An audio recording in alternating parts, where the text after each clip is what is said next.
Hi friends, welcome to our channel. देखिए, आज हम बात करेंगे प्रश्नावली 3.2 कक्षा 8 के बारे में। ठीक है, इससे पहले हम पढ़ चुके हैं 3.1 प्रश्नावली को बारे में पूरा पढ़ चुके हैं और उससे पहले हमने कुछ बेसिक्स भी हमारे क्लियर किए थे। अब हम बात करेंगे प्रश्नावली 3.2 के बारे में, जिसमें हमको कुछ चित्र दिए हुए हैं सामने। हमको उसमें एक्स की वैल्यू जो है निम्नलिखित आकृतियों में एक्स का मान ज्ञात करना है। देखिए, इनसे पहले मैं आपको कुछ थोड़ा सा बेसिक्स और बता देता हूँ। देखिए क्या है बेसिक्स। ये त्रिभुज है, यह एक त्रिभुज बना हुआ है, 1 2 3 4 5, ये 5 भुजाओं वाला पंचभुज बना हुआ है। तो देखिए, जैसे ये कोई लाइन है, जैसे मैंने कोई त्रिभुज बना दिया है, तो एक कोण तो इसके अंदर ये है और एक मैंने लाइन इधर बना दी, तो एक कोण इसके अंदर ये है। तो ये तो अंदर है कोण x, इसको बोलते हैं अपन अंतः कोण, और ये इसके बाहर है तो इसको बोलते हैं बाह्य कोण। क्या बोलते हैं इसको? बाह्य कोण बोल सकते हैं। तो अंदर वाला कोण हो गया और ये बाहर वाला कोण हो गया। तो अंदर वाले कोणों का योग कितना होता है और बाहर वाले कोणों का योग कितना होता है किसी भी बहुभुज के, किसी भी पॉलीगॉन के, तो उसके बारे में थोड़ा सा देखते हैं, जिससे हमारे सवाल आसानी से हो जाएंगे। तो देखिए, इसमें देखिए 125, 125 और x, ये तीनों हमको दिए हुए हैं। अब देखिए, मैं लगा रहा हूँ इसमें, हम ए ऑप्शन सॉल्व कर रहे हैं। देखिए, किसी भी बहुभुज के सभी बाह्य कोणों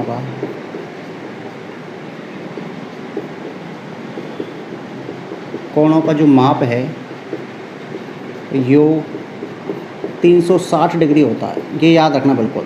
कोई सा भी बहुभुज हो, त्रिभुज हो, चतुर्भुज हो, पंचभुज हो, षडभुज हो, 100 भुजाओं वाला हो, 40 भुजाओं वाला हो, सब में यही लगेगा। सबके जो बाहर वाले कोण होंगे, बाह्य कोण होंगे, सबका मान कितना होगा? 360 होगा।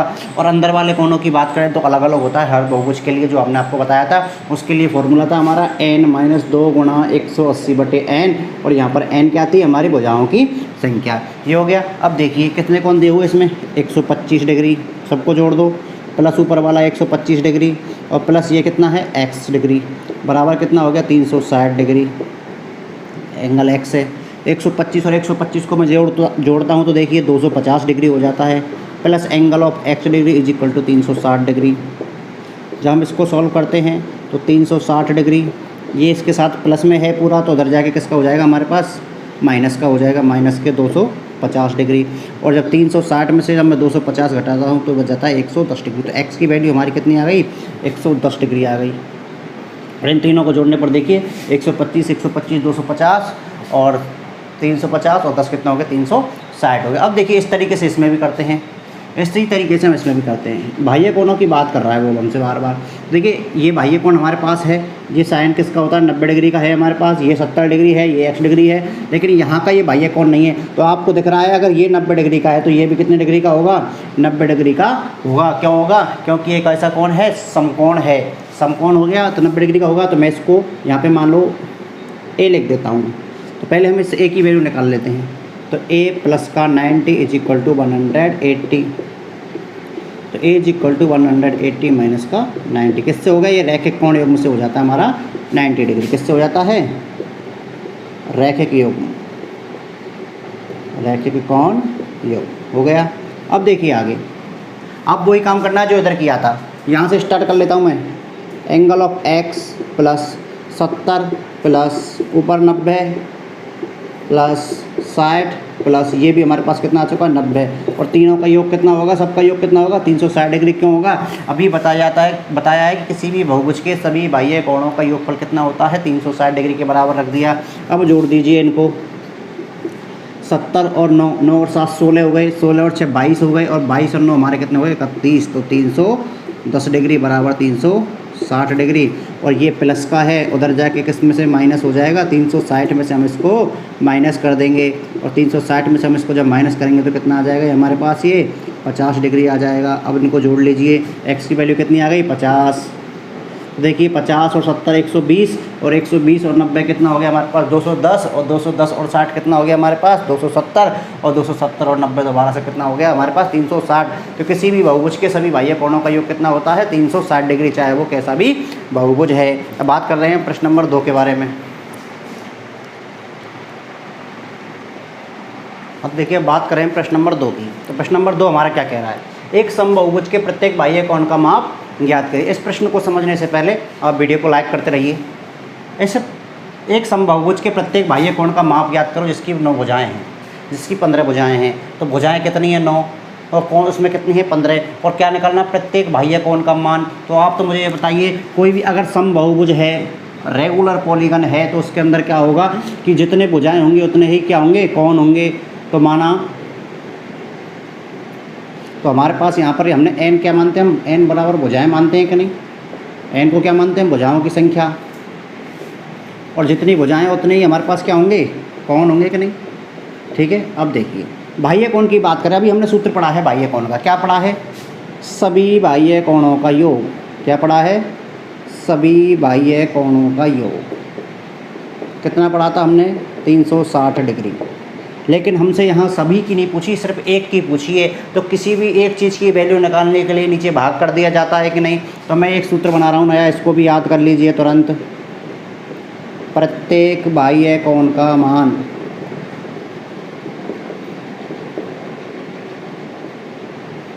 मान बराबर होता है 360 डिग्री। जितने कोण हैं, कितने कोण हैं टोटल? n भुजाएं, n कोण है, तो टोटल किसका भाग दे देंगे हम? n का भाग दे देंगे। किसका भाग दे देंगे हम? n का भाग दे देंगे। तो बताइए सवाल में कितनी भुजाएं दी हुई हैं हमको? प्रत्येक बाह्य कोण बराबर कोण का माप बराबर 360 डिग्री बटे कितनी भुजाएं हैं? कि जितनी भुजाएं उतने एक कोण, तो किसका भाग दे देंगे हम? 9 का। जब हम इसको डिवाइड करेंगे तो कितना हो जाएगा? ये 40। अब डिग्री नहीं आएगा ये, क्योंकि इसका कोण का मान है तो बिल्कुल डिग्री आएगा। तो प्रत्येक बाह्य कोण कितने का होगा? 40 का होगा। तो ऐसा कोई बहुभुज है जिसकी 9 भुजाएँ हैं। कितनी भुजाएँ हैं? देखो 1 2 3 4 5 6 7 8 और 9। ये कोई बहुभुज है ऐसा। कितनी भुजाएँ इसकी? 9। तो इसके जो सारे कोण हैं वो कितने कितने डिग्री के होंगे? 3 4 5 6 7 8 9। कितने के होंगे? सारे 40 डिग्री के होंगे। तो कैसा बहुभुज है? समबाहुभुज है हमारा। अब सेम यही काम हमको इधर करना है। देखिए कितनी भुजाएं आपकी बार? 15 है। तो यहाँ पर किसका भाग लग जाएगा? 15 का। जिसका जितनी भुजाएं उतना। तो लिखिए प्रत्येक कोण का माप। प्रत्येक कोण का माप का सूत्र हमारा क्या हो गया? 360 बटे n। ध्यान रखना प्रत्येक बाह्य कोण का। किसका? बाह्य कोण का। ये बाह्य और अंदर का बहुत ध्यान रखना हमको। तो प्रत्येक बाह्य कोण का मान कितना होगा? 360 बटे n। और n की वैल्यू कितनी है हमारे पास यहाँ पर? 15 है। तो देखिए इसकी मैं मान निकालूँ तो 360 बटे 15। और जब हम इसको 15 से डिवाइड करते हैं तो देखिए 15 एकम 15 और 15 दूना 30। कितना बच गया? 6 बच गया। और 6 के पीछे 60 हो गया, तो 15 चौका 60। तो कितना आ गया? 24 डिग्री आ गया। किसकी बात कर रहा था? वो बाह्य कोण की। बाह्य कोणों, सभी बाह्य कोणों का योग कितना होता है? प्रत्येक कोण के लिए हमको भाग दे देंगे भुजाओं की संख्या का या कोणों की संख्या का। समबाहुभुज है तो ठीक है। अब देखिए ये वाला क्वेश्चन, एक समबाहुभुज में कितनी भुजाएं होंगी? ये इसका उल्टा क्वेश्चन है। कितना मान दिया हुआ है? वो कह रहा कितनी भुजाएं होंगी। प्रत्येक कोण का मान कितना है? 24 डिग्री। यहाँ पे प्रत्येक कोण का मान कितना आया था? 24 डिग्री निकाला था। यहाँ पे दिया हुआ है भुजाएं पूछ रहा है, तो इसका अपोजिट होगा। तो इसमें भी आंसर 15 डिग्री 15 आना चाहिए। देखते हैं अभी क्या आता है। देखिए हम तो पहले हमारा वो लगा दो, बाह्य कोण की बात चल रही है, मैं लगा रहा हूँ सूत्र। प्रत्येक बाह्य कोण का माप का सूत्र पढ़ा है हमने 360 डिग्री बटे n। पढ़ा है कि नहीं? 360 डिग्री बटे n। तो n की संख्या निकालनी है। अब की बार हमको क्या निकालनी है? यहाँ पर n क्या है? n बराबर भुजाओं की संख्या। n बराबर क्या है हमारे पास? भुजाओं की संख्या। n बराबर कितनी है हमारे पास? भुजाओं की संख्या। निकालें हम इसमें। देखिए मान रखते हैं। तो बाह्य कोण का मान कितना दिया हो? 1, या प्रत्येक बाह्य कोण का मान कितना दिया? 24 डिग्री। तो मैंने इधर लिख दूंगा इसके बराबर 24 डिग्री बराबर 360 डिग्री बटे n। हो गया ये। इनको करेंगे हम, देखो इसके नीचे 1 लगा लेंगे, इनको करेंगे हम वज्र गुणा। तो ये हो जाएगा हमारा 24n बराबर 360 डिग्री। कितना हो जाएगा? 24n बराबर 360 डिग्री। तो n बराबर हो जाएगा 360 डिग्री बटे 24। और 24 से जब हम इसको काटेंगे, 24 एकम 24, 12 बच गया। और 24 पंजे 120। तो अब की बार ये डिग्री नहीं आएगा, क्योंकि अब की बार क्या आए हैं? भुजाएं हैं। तो कितनी भुजाएं होंगी? समबाहुभुज की कितनी भुजाएं होंगी? 15 भुजाएं होंगी। n की वैल्यू कितनी आ गई हमारे पास? 15 भुजाएं होंगी। उसका अपोजिट हो गया। यदि भुजाएं 15 हैं तो प्रत्येक कोण 24 डिग्री का होगा। और प्रत्येक कोण अगर 24 डिग्री का है तो भुजाएं कितनी होंगी? 15 होंगी। इस तरीके से यहाँ भी कोई क्वेश्चन बनाया जा सकता है। अब देखिए अच्छा लग रहा है, पढ़ने में आ रहा है, समझ में आ रहा है, तो वीडियो को लाइक करते रहिए और चैनल को सब्सक्राइब करते जाइए और वीडियो को आगे बढ़ाते रहिए। अब बात करें प्रश्न नंबर 4 के बारे में। देखिए अगला जो हमारा प्रश्न है प्रश्न नंबर 4। प्रश्न नंबर 4 क्या कहता है, बहुत ही अच्छा क्वेश्चन है, इंपॉर्टेंट क्वेश्चन है एग्जाम की दृष्टि से। देखिए, एक समबाहुभुज की भुजाओं की संख्या ज्ञात करो यदि इसका प्रत्येक कोण कितने डिग्री का दिया हुआ है, 165 डिग्री का। लेकिन यहाँ पर गौर कीजिए, अब की बार कौन सा कोण है, अब की बार बाह्य कोण नहीं है, तो 360 को भूल जाइए। कौन सा कोण है, अंतः कोण है। तो आप तो मुझे ये बताइए, हम इसका सॉल्यूशन लिखते हैं। समबाहुभुज, कैसा भी बहुभुज हो, समबाहुभुज के सभी अंतः कोणों का योग कितना होता है, सभी अंतः कोणों का योग कितना होता है, सभी अंतः कोणों का योग का हमने फॉर्मूला पढ़ा है n-2 गुणा 180 बटे, यही पढ़ा है कि नहीं हमने, बटे नहीं लगेगा, n-2 गुणा 180 पढ़ा है कि नहीं। n-2 गुणा 180 हमें सभी कोणों का योग हो गया। हमको निकालना है प्रत्येक का, जैसे उनमें सभी कोणों का योग क्या था हमारे पास 360 डिग्री। अब हमको वही निकालना है प्रत्येक अंतः कोण का माप, प्रत्येक अंतः कोण का माप। किसका भाग दे देंगे इसमें भी हम, n का। n क्या है हमारे पास, भुजाओं की संख्या, जिसको बराबर रख सकते हैं किसके बराबर, कोणों के बराबर। क्या रख देंगे यहाँ पर, लिख देंगे n बराबर किसकी संख्या हो जाएगी हमारे पास, n बराबर भुजाओं की संख्या। और समबाहुभुज है तो कोण भी n के बराबर ही होंगे, जितनी भुजाएं होंगी उतने ही क्या होंगे हमारे पास, कोण होंगे। अब देखिए इसके बाद में प्रत्येक अंतः कोण का माप कितना दिया हुआ है हमको प्रश्न के अनुसार, 165 डिग्री दिया हुआ है, बराबर n की वैल्यू है नहीं हमारे पास, गुणा 180 बटे n। इसके नीचे मैं 1 लगा लेता हूँ। अब मुझको क्या करना है, क्रॉस मल्टीप्लाई, वज्र गुणा करना है, इसको गुणा करना है इधर और इसको गुणा करना है इधर। क्या करना है यहाँ पर मैं करता हूँ वज्र गुणा। जब मैं n को गुणा करूँगा 165 से, तो 165 डिग्री गुणा n लिख दो, या 165 n लिख लो। अब देखिए इसमें गुणा करता हूँ मैं इसको व्यतिरिक्ता नियम से, n को करूँगा 180 तो वही 180 n हो गया, और माइनस के 2 को करूँगा 80 से, तो माइनस के 360 डिग्री हो गया। हो गया कि नहीं, अब बिल्कुल खुल चुका है हमारे पास सवाल। अब देखिए n वालों को एक साथ रखिए, ये है 165 n, और इसको लेंगे तो माइनस का 180 डिग्री n बराबर माइनस का 360 डिग्री। इसको इधर ले आए, प्लस को माइनस हो गया, ठीक है। अब देखिए 165 में से 180 जाते नहीं हैं, तो 165 में से 180 नहीं जाते, तो ये वाली प्लस की है, ये वाली माइनस की है, माइनस होगा हमारा, तो कितना बच जाएगा, 15 डिग्री, n बराबर 360 डिग्री बच जाएगा कि नहीं, बच जाएगा हमारे पास। इसको ले जाएं उधर, 115 n है, तो n बराबर कितना हो गया, 360 डिग्री बटे, ये भी माइनस का है ही पहले से ही, ये भी माइनस का है, या फिर हम इसको यही माइनस से माइनस कैंसिल करते हैं। अब देखिए इसको काटिए, 15 एकम 15, 15 दूना 30, और बच गया कितना, 6 60 हो गया, 15 चौकू 60, तो कितना आ गया 24 डिग्री। कितना आ गया 24 डिग्री। ये बाह्य कोण नहीं है, अंतः कोण की बात हो रही है। यदि किसी त्रिभुज में, यदि किसी बहुभुज में 24 भुजाएं हैं, तो उसके प्रत्येक अंतः कोण का मान कितना होगा, 165 होगा। और यदि किसी बहुभुज में प्रत्येक अंतः कोण का मान 165 डिग्री है, तो उसमें भुजाओं की संख्या कितनी होगी, 24 भुजाओं की संख्या होगी। अब देखिए बात करते हैं प्रश्न नंबर 5। हम बात करें प्रश्न नंबर 5 के बारे में। तो देखिए प्रश्न नंबर 5 क्या कहता है, एक ऐसा समबाहुभुज संभव है या नहीं, कोई बहुभुज बन सकता है कि नहीं, कि यदि उसके प्रत्येक बाह्य कोण का मान कितना दिया हुआ, उनको 22 डिग्री, हमको प्रत्येक बाह्य कोण का मान कितना दिया हुआ है, 22 डिग्री। तो हमारे पास फॉर्मूला क्या है, प्रत्येक बाह्य कोण का माप, प्रत्येक बाह्य कोण का माप का हमने फॉर्मूला पढ़ा हुआ है 360 डिग्री बटे n। n बराबर किसकी संख्या, भुजाओं की संख्या या कोणों की संख्या। देखिए प्रत्येक कोण का माप कितना दिया हुआ है हमको, 22 डिग्री दिया हुआ है, बराबर 360 डिग्री बटे n। इसके नीचे मैंने 1 लगा लिया, इसको मैंने इधर गुणा कर दिया और इसको मैंने इधर गुणा कर दिया, तो 22 n बराबर 360 degree, n is equal to 360 बटे 22। अब इसको हमको भाग देना है, इसको भाग देकर देखिए कितना आता है। इसको भाग देकर देखिए, मैं इसको काटता हूँ 2 से, ये कितनी बार कटता है 180 बार, और 2 से ये कितनी बार कटता है 11 बार। अब मैं 180 में भाग देने वाला हूँ किसका, 11 का, 11 एकम 11, बच गए 7, 11 6 66, कितना बच गया 4 बच गया, कितना बच गया 4, यहाँ लग जाएगा पॉइंट, यहाँ हो गए 0, 11 3 33, आगे भी बढ़ेगा तो हम इसको यही छोड़ देते हैं। कितना आ रहा है 16.3, आगे भी हो जाएगा, क्यों, क्योंकि देखो 11 3, फिर हम दोबारा कितना करेंगे, 40 बच गया हमारे पास, 11 3 करेंगे 33 हो गया, दोबारा कितना बच जाएगा 7, फिर 0, 11 6 66। आगे तो बढ़ाते जाओ, बढ़ाने कि क्या आ रहा है n बराबर 16.3, तो 16.3 इसका मतलब क्या, कोई तो किसी आपने ऐसा सुना है कोई 16.3 भुजाओं वाली आकृति बनाइए, तो ये क्या है n is not equal to natural number, प्राकृत संख्याएं।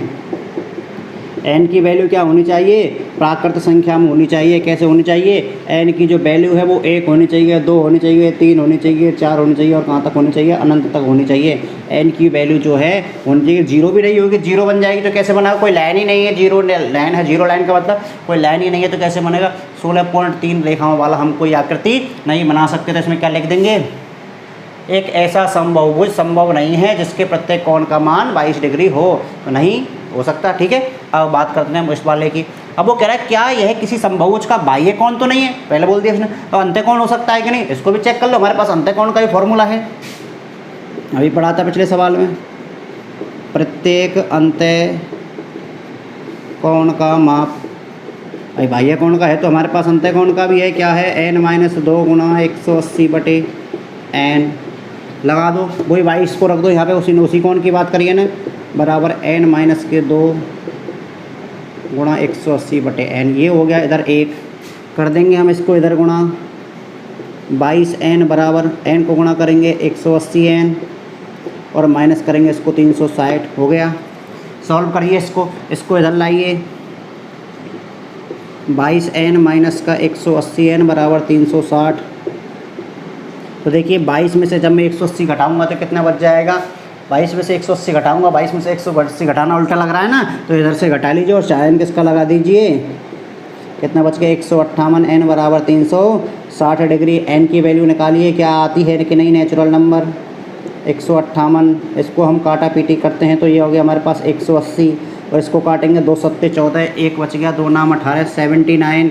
पूरा ये कभी नहीं कटेगा, पूरा क्या है, कभी नहीं कटेगा। तो इसको देखिए n की वैल्यू क्या आ रही है हमारे पास 180/79, तो इसको जब हम काटोगे आप इसको भाग दे लो, इसमें 180 में भाग देता हूँ किसका, 79 का, अगर हम इस 180 में भाग देता हूँ तो 80 या 8 दूनी 16 हो जाता है, देखो कितनी बार जाता है, 2 बार जाता है, और 79 गुणा 2 करेंगे तो कितना हो गया 158 हो गया। कितना बच गया, 10 में से 8 गए तो 2 बच गया, 7 में से 5 गए कितना बच गया, 2 बच गया, 22 बच गया। अब यहाँ पे कोई पॉइंट, यहाँ पे पॉइंट लगेगा और 0 होगा, तो कुछ ना कुछ संख्या कैसी बन गई हमारे पास, ये जो संख्या है n की जो वैल्यू है वो क्या है, प्राकृत संख्या नहीं है। तो यह जो कोण है 22 डिग्री वो किसी भी बहुभुज का ना तो अंतःकोण हो सकता है और ना कोई क्या हो सकता है, बाह्य कोण हो सकता है। बात हो रही है किसकी, सम की, तो इसलिए नहीं हो सकता, क्योंकि बात किसकी हो रही है, सम बहुभुज की। तो 22 करके ऐसा कोई बहुभुज नहीं बन सकता, और ऐसा कोई ये अंतःकोण वाला भी बहुभुज नहीं बन सकता। बात करते हैं हम प्रश्न नंबर 6 के बारे में। हाँ, तो देखिए हमारा प्रश्नावली 3.2 का आखिरी सवाल क्या कहता है। आखिरी सवाल में देखिए, किसी समबाहुभुज में कम से कम कितने अंतःकोण संभव हैं, कितने अंश का अंतःकोण संभव है। तो एक कोई कोण है, सबसे छोटा बहुभुज देखेंगे, कम से कम बात कर रहा है, तो कम से कम अंशकोण होने के लिए कम से कम सबसे छोटी बहुभुज लेंगे ना, तो हम इसको ले सबसे छोटा बहुभुज कौन सा हो सकता है। तो आप बताइए सबसे छोटा बहुभुज, ऐसा बहुभुज जिसमें सबसे कम भुजाएं होती हैं उसको हम क्या बोलते हैं, त्रिभुज बोलते हैं। क्या बोलते हैं, त्रिभुज। तो ऐसा बहुभुज क्या है, त्रिभुज है जिसमें सबसे कम भुजाएं होती हैं, 3 होती हैं। और ऐसा अब समबाहुभुज की बात कर रहा है तो कौन सा त्रिभुज लेना पड़ेगा हमको, समबाहु त्रिभुज। ऐसा त्रिभुज जिसकी कितनी भुजाएं होती हैं, तीनों भुजाएं बराबर होती हैं। जैसे मैंने नाम लिख दिया ए बी और सी, तो इसकी तीनों भुजाएं क्या हैं, आपस में बराबर हैं। ए बी किसके बराबर है, बी सी के, और बी सी किसके बराबर है, ए सी के। ये तीनों भुजाएं क्या हैं हमारे पास, बराबर हैं। तो वही हमसे कह रहा है कि इसके ये कौन हैं, वो कितने डिग्री के हैं, ये मिनिमम सबसे छोटे कितने, इसको भी एक्स मान लो, इसको भी एक्स मान लो और इसको भी एक्स मान लो। मान लिया तीनों को एक्स। अब त्रिभुज के तीनों कोणों का योग कितना होता है, वैसे भी आप डायरेक्ट जानते हैं कि समबाहु त्रिभुज में कितने कितने कोण, हम निकाल लेते हैं। त्रिभुज के तीनों कोणों का योग कितना होता है, 180 डिग्री होता है। तो 3x बराबर कितना हो गया, 180 डिग्री, और कोण x बराबर कितना हो गया, 180 डिग्री बटे 3, 60 डिग्री आ गया। तो समबाहु त्रिभुज में सारे कोण कितने डिग्री के होते हैं, 60, 60 और 60। कितने डिग्री के होते हैं? 60 डिग्री के होते हैं। इसका मतलब क्या हुआ कि समबाहुभुज में सबसे छोटा कोण कितना का हो सकता है? अंत्य कोण, अंदर वाले कोण की बात करा, कितने डिग्री का हो सकता है? 60 डिग्री का। इससे कुछ छोटा कोई कोण नहीं हो सकता। और आपसे पूछ ले कि सबसे छोटा समबाहुभुज कौन सा है, तो आप बोलेंगे समबाहु त्रिभुज। त्रिभुज नहीं बोलना, सबसे छोटा समबाहुभुज की बात करें तो समबाहु त्रिभुज, और बहुभुज की बात करें तो आप कोई सा भी त्रिभुज बोल सकते हो। ठीक है, अब इसी तरीके से बात करते हैं इस वाले क्वेश्चन की। ये इसी का पार्ट है बी, अलग से क्वेश्चन नहीं है। किसी समबाहुभुज में अधिक से अधिक कितने अंश का, ये तो बात करी उसने किस कोण की? अंत्य कोण की। अब बात करा किसकी? बाह्य कोण की। तो बाह्य कोण देखिए, सबसे छोटा बहुभुज तो वही त्रिभुज होगा, हमारा यही समबाहु त्रिभुज होगा। हो गया। अब देखिए हमने अभी लिया था ये कौन सा कोण है? 60 डिग्री आया था हमको। अब इसका बाह्य कोण इसी का निकाल लो ना, बाह्य कोण भाई, इसी का बाह्य कोण निकाल कर देख लो। तो इसको मैंने x मान लिया, तो ये जो आएगा वही आंसर है हमारा। तो बताइए कोण x प्लस का 60 डिग्री बराबर कितना होगा? 180। क्यों होगा? रैखिक कोण युग्म से। क्या होगा? रैखिक कोण युग्म। तो देखिए x बराबर 180 माइनस का 60, तो x बराबर कितना आ जाएगा हमारे पास? 120 डिग्री। तो सबसे छोटा कम से कम अंश का अंत्य कोण तो होता है 60 डिग्री, और कम से कम अंश कोण जो होता है बाह्य कोण कितना होता है? 120 डिग्री। जब भाई अंदर वाला 60 का तो बाहर वाला कितना हो गया? 120 डिग्री। और सबसे छोटा त्रिभुज कौन हो जाता है? समबाहु त्रिभुज, जिसको बोलते हैं हम सबसे छोटा समबाहुभुज, और जिसके सबसे अंत्य कोणों का मान हमको, अंत्य कोण और बाह्य कोण का मान हमने निकाल लिया है 60 डिग्री और 120 डिग्री। अब देखिए वीडियो समझ में आ रही है, अच्छा लग रहा है तो आप इसका स्क्रीनशॉट भी ले सकते हैं। और देखिए अधिक से अधिक वीडियो को सब्सक्राइब कीजिए चैनल को, और वीडियो को लाइक करते जाइए। और देखिए आने वाली वीडियो की हम जो लिंक है लास्ट में आपको डाल देते हैं स्क्रीन पर, और वीडियो को देखते रहिए। Thank you.